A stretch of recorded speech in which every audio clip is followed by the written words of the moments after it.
முதலமைச்சர் ஸ்டாலின் வெளியிட்டுள்ள திமுக தேர்தல் அறிக்கையில் பல்வேறு முக்கிய வாக்குறுதிகள் இடம்பெற்றுள்ளன.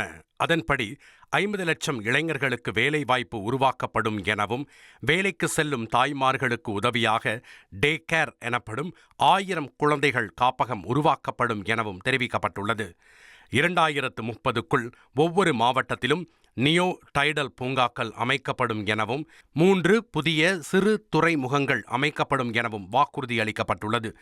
பேரூராட்சி பகுதிகளிலும் கலைஞரின் கனவு இல்லம் திட்டம் விரிவுபடுத்தப்படும் என கூறியுள்ள முதல்வர் ஸ்டாலின், 10,000 கோடி ரூபாய் மதிப்பீட்டில் கிராம சாலைகள் சீரமைக்கப்படும் என அறிவித்துள்ளார்.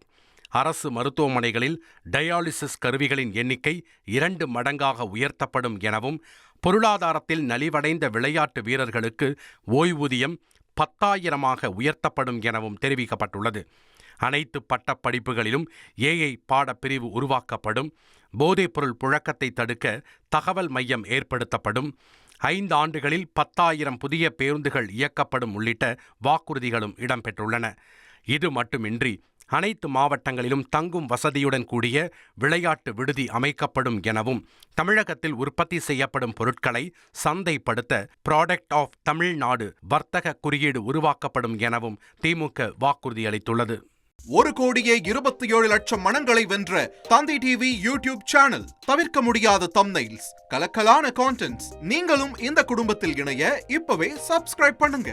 அசுரபலம் கொண்ட எங்கள் டிஜிட்டல் கரங்களில் உங்கள் விளம்பரங்களை சேர்க்க வாட்ஸ்அப் பண்ணுங்க. 8939888838. Email advtthanditv@dttv.in.